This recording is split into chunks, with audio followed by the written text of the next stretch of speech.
While the hosts of Sisters in Arms have taken every precaution to ensure that the content of this program is both current and accurate, errors can occur. The hosts assume no responsibility or liability for any errors or omission in the content of this program.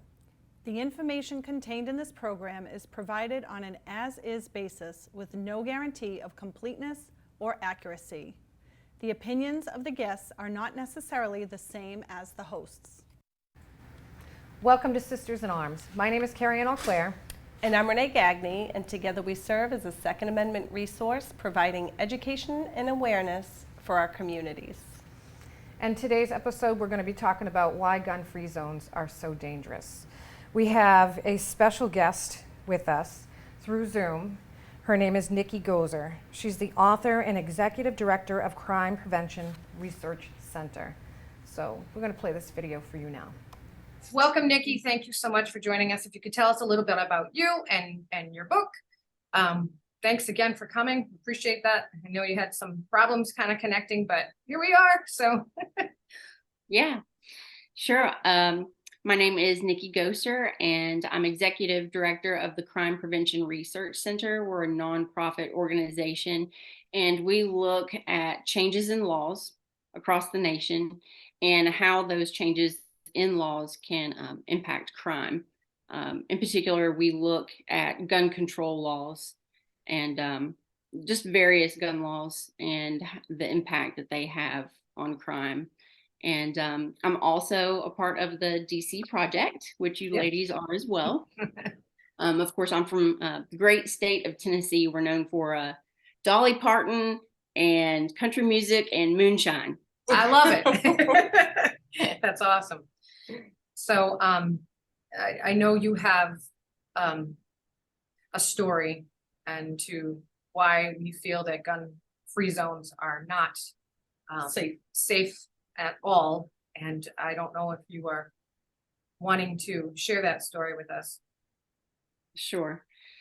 Yeah, I've shared this story for the past 14 years.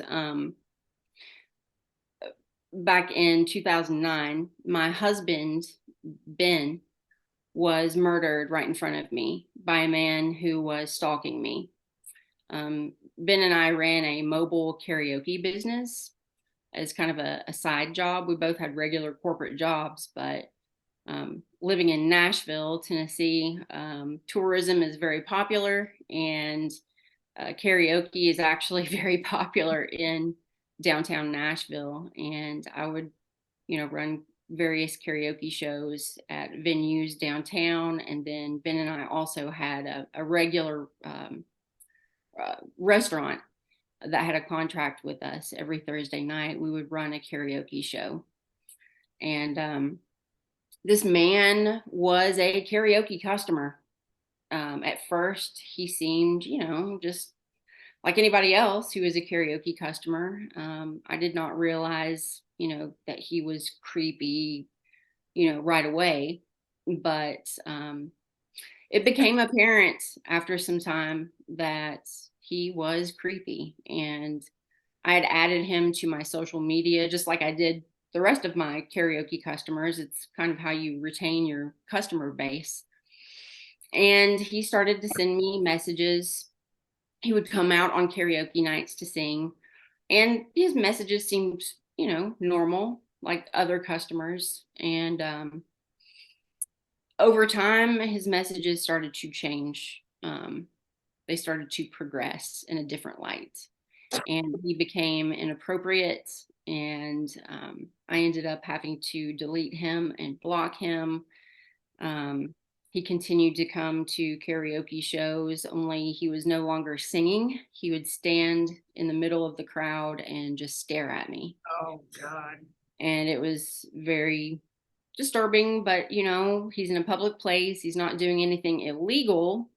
Right. So I didn't know quite what to think about that. I definitely thought it was creepy, just like you probably would. Yeah, absolutely. But at that point, it's like, what can you do? So I would just go about running karaoke shows, and Ben actually had to ask him to leave me alone. And we didn't see him again for I want to say it was almost a solid month. And of course, I'm thinking it's resolved. Right. And he shows up to a venue where we had never seen him before. It was a good 30-minute drive outside of downtown Nashville, this restaurant where we had a contract. And it was at that time I realized, okay, this guy doesn't belong here. He has just traveled quite a way. And what is he doing here? That's when I realized that I was being stalked. Oh my And God. I at that time, and I still do, I was a right to carry permit holder. Still have my permit, still carry every day. Of course, in Tennessee, we now have constitutional carry. Awesome. But I went to go get the manager. You know, I told Ben, I don't feel comfortable. That man is here. And he looked up and saw him and he said, okay, babe, do whatever you need to do. And I got the manager, walked back through the back kitchen. And I'm telling the manager about this guy. And I kind of walk around the other side of the kitchen so I can see into the dining room. But this man had no idea where I had gone. And he'd actually sat down at the table with my husband, which really freaked me out. Have no idea what they were talking about, but I looked and it did not seem heated or animated in any way. All I knew was I just wanted to get him out of there. Something was not right. And the manager grabbed her bar back and they went to confront him. And Ben is now running the karaoke show because I'm no longer there. So he's up at the laptop computer getting the next singer up. And this man was loitering behind Ben at this point. And I can tell they're asking him to leave. I can tell he's not wanting to comply. Unfortunately, at that time in the state of Tennessee, you were not allowed to bring a legal handgun for self-defense in any restaurant if they also serve any alcohol. So I followed the law. I left my permitted handgun that I normally carried for self-defense locked inside of my vehicle that night. And when management asked him to leave, he pulled a .45 from a shoulder holster under his jacket. And I remember in that flicker of a second when I saw him reach, I had been a firearms range volunteer at the time, and I knew what that movement was. And I remember thinking, oh my God, I don't have my gun. And he shot Ben in the head. He then stood over Ben and continued to fire 6 more rounds into him in front of myself and everyone in the middle of that busy restaurant. He very calmly put the gun back under his jacket and very calmly started to walk out like no one would know he was the shooter. Of course, I'm in just complete shock, disbelief, horror, and he turns around a brick wall to go into the pool table room to leave. That's the way to the front door. And as soon as he went around that corner, I am running to get to my husband. A United States Marine who just happened to be in the crowd tackled that man. And about 4 or 5 other men jumped on top of him as well, and they disarmed him and held him until the police came. I've been told that the police arrived within 3 minutes of the 911 call, which is extremely fast. But I can tell you that when it's happening to yourself or your loved one, it seems like an eternity. And I will probably always wonder for the rest of my life if I could have prevented that. Of course, I'll never know because I was denied a chance. I was stalked and defenseless. I have written a book about that. It's titled Stalked and Defenseless, and you can find it on Amazon. But I've just tried my best to help educate people about the dangers of gun-free zones and how they make good law-abiding people completely helpless. I think it actually emboldens evil people with evil intentions. They know they're not stupid. Look, evil people can be very brilliant in their evil plan. And we see this time and time again on the news where there's been a horrible mass public shooting. All of these innocent people have been brutally murdered. But the news media, for whatever reason, fails to inform the public that it's like 94% of these mass public shootings occur in gun-free zones where good people are not allowed to defend themselves. And these bad guys know that. It's like shooting fish in a barrel. You know, you are truly a sitting duck. Right. And I think that we need to get rid of so many of these gun-free zones. Here in Tennessee, the law has now changed.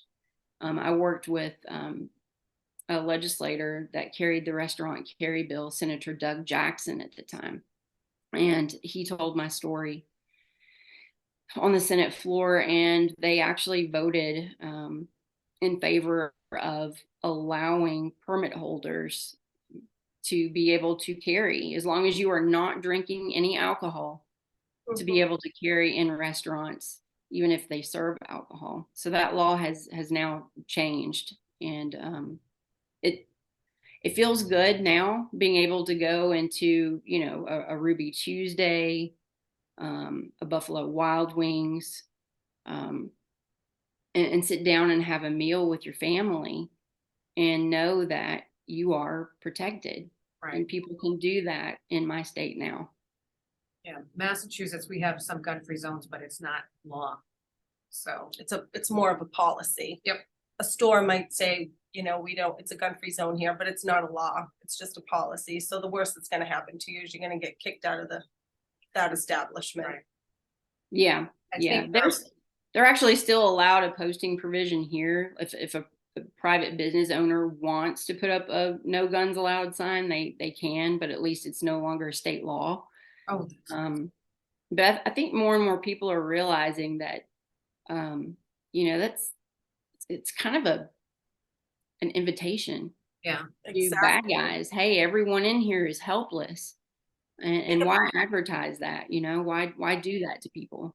right. I think that guy that did the shooting in the Movie theater. theater, Yeah, he searched out multiple movie theaters to find the one that was the gun-free zone, and he picked that one. He passed several movie theaters. And Yeah, that were actually larger theaters that would have had more people there. Yeah. Right. Yeah, it's just, it's sad, and I don't think people realize what they're doing. They're inviting criminals. Criminals don't follow the rules. They don't care about the rules. You know, it's just, I know. I try to think we're all educated in this community as far as being gun holders and the laws of our state. And I'm trying to think of a time before I knew all the laws. And I'm trying to put my head in the side of how all these anti-gun people would think, I don't want guns here. This is a gun-free zone. It's safe. And I'm thinking that they are thinking it's a safe place because no one has guns.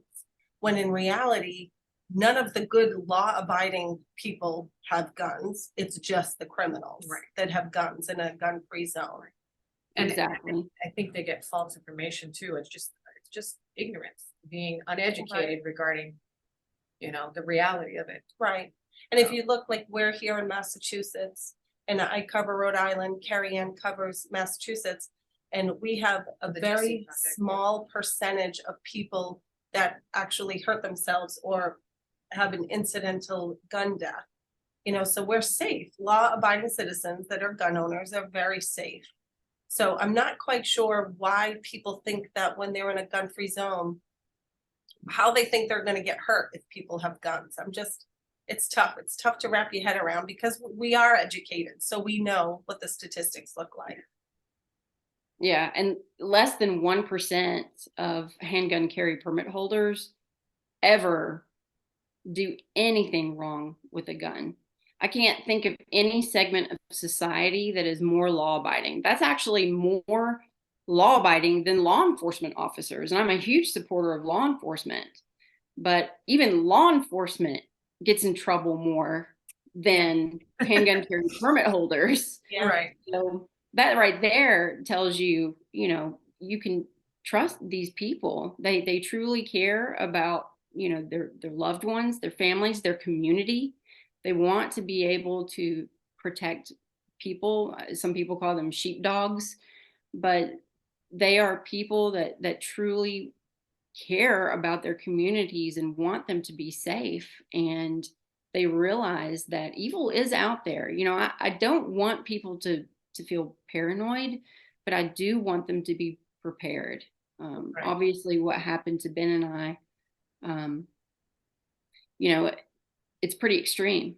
Yeah. But pretty extreme can pay you a visit, unfortunately. You don't know when that visit's gonna happen either. But you've It's done a lot. Yeah. I mean, I don't know if I could do what you do. Well, it wasn't easy at first. There's actually a YouTube video out there of where I testified before the Ohio legislature. And it was in the early stages of me speaking publicly. And, I lost it. I started crying. And it's out there for the world to see. And it's, I wish I could have held it together, but I couldn't. And I've gotten a lot better about that. But sometimes that pain, you just learn. they need to see that pain to understand this is real. This is not, we're not just talking about it. This is a real thing, a real problem. Now, Nikki, you could have hopped the fence and gone on the other side and said guns are bad, and been, with the other group that thinks carrying a gun isn't a good idea. And if people didn't have guns, we wouldn't be in this situation. And you know what? Had I taken that stance, I probably would have been all over the media. I'm sure. Correct. CNNs and the MSNBCs and everyone else would have put me up there front and center. I've had to kind of scrounge my way to get my message out because, Right. So many of the mainstream media, they just don't want to give you a voice at all. Because it goes against their agenda. Same with Lucretia Hughes. You're familiar with Lucretia. Her son was shot, and she could have done the same thing. She could have taken that anti-gun stance, but instead she chose to fight for our civil rights. Because she knows that evil is the problem. Right. Not Yeah. the guns. Yeah. I've also learned over time now I think that if CNN were to call, I'd probably be like, no, thanks, because, they just, if they do want to interview you, they're not going to, they'll slice it up and edit it. Yeah. They're not going to truly get your message out. So I don't trust them. Nope, I found that out the hard way. Right. Just recently, in fact. We've been misquoted in the paper and that kind of thing. Or they take what they want out of the conversation and dig it towards something else. It's just incredible. It's But- unbelievable. You think when you're answering a question, there's no way that they can twist this around and make it something that it's not. And sure enough, they figure out a way to do it. It's sad. So I applaud you for all you do, and I am so sorry that you had to go through that. Well, thank you. And I appreciate what you guys do and being in the DC project and going to speak with lawmakers in DC and trying to make a difference for your own communities in your own state. It takes a special kind of person to be able to go do that. Sometimes it can be very grueling and sometimes it can be disappointing. But you know what? Sometimes it can feel really great when you get across to someone and you can help make change and, just keep trying and keep doing and help make our community safer. Right. And I think, you never know who you're going to reach. And I think these shows that we've been doing for the past 8 months have taken off, and we just didn't expect it to be so successful, and we didn't expect people to say, yes, I'll be on your show. I'm like, yay. So, but I think you never know, because this shows like this, people can watch it at home and not be judged. And I think a lot of people are afraid to ask the questions in public because they don't want to be judged. Oh, I can't let, my neighbor know I have a gun. I can't do that, but at least this way, they're watching it at home and they're hearing the stories and It doesn't cost them any money, because that's certainly an issue for some folks. So we're trying to give education, spread education and awareness through this show. And we've gotten great feedback. So when we have guests like you who have these important messages to share, I think it's very advantageous to our communities. Yeah, I really appreciate you guys doing this. And I guess if there's anything that I would tell people, if you do choose to carry, just please make sure that you get some really good training. Right. I don't really care who you go to, as long as it's someone that really understands the basic human right of self-defense and the laws. That's what's so important, is to understand when shoot or don't shoot scenarios are really wonderful in training, because you need to understand, when it's truly justified and when it's not, because you can get yourself in big trouble. You can harm innocent people if you're not careful, and you can land yourself in prison. And you'll have to answer to God if you harm some innocent people. So I think it's very important to get good training and to truly understand the law in your state, because not every state is the same. States are different when it comes to these self-defense laws. So you have to be very, very careful. Yeah, we have a law book that's 469 pages. Massachusetts has a law book that's it's about 450 pages. Yeah, it's and insane. There are police officers that don't understand our gun laws, and they'll come right out and tell you. I've had conversations with them. So if the police officers aren't sure of all of these laws, how the heck are the law-abiding citizens supposed to figure these out? Yeah. That's why Tough. we have some great resources that definitely educate. Gold Gun Owners Action League is a big one that we partner with on a regular basis, and they try to break it down and make it easier. But like you said, it's important. I mean, if you decide, and it's a decision, it's a personal decision. If you want to have a firearm in your hip, you need to train, and you need to train well, not just, train once. This is not one and done. And there's so many scenarios and so many different situations that you could be faced with, that you just want to make sure you have all these scenarios in your head. What if this? What if that? So I think the role playing aspect of it too definitely is important. So yeah. But we could talk for hours. Yeah. And I know somebody's listening. Somebody's listening to the story, and hopefully change someone's mind to understand it. Yep, it takes people like you that makes a difference, right? So thank you for. I'm trying. Oh yeah. So what would you say to somebody if? I mean, I'm sure you've had this conversation before, because we have few more minutes. What would you say to somebody if have you had the conversation with somebody where they argued that whole thing? What about gun-free zones? Oh, yep. Yes. Yeah. But ultimately, the statistics are on my side. 94%. You can actually go to crimeresearch.org. That's the organization I work for, and you can look at all of the research that we have at that website. And there is solid data there where you can go and find the sources, and you can see that 94% of these mass public shootings occur in gun-free zones. And you can read, we have justifiable self-defense stories. That's something that the mainstream media hardly ever reports on. Some of the local media will cover it, but we've gone and compiled all of those stories on our website. And, you know, in general, people just don't hear those stories about good law abiding people that actually had to defend themselves and their loved ones or others. And it happens every single day in this country. And, you know, the public just doesn't realize how often it happens, and how guns truly do help save innocent lives. I do not view guns as evil. I do not view guns as bad.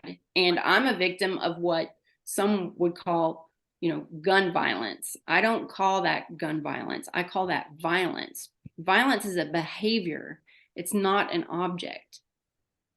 Right. We are running out of time, Nikki. I am so happy that you were able to join us today. Your message is so important, and I'm glad you get to share that.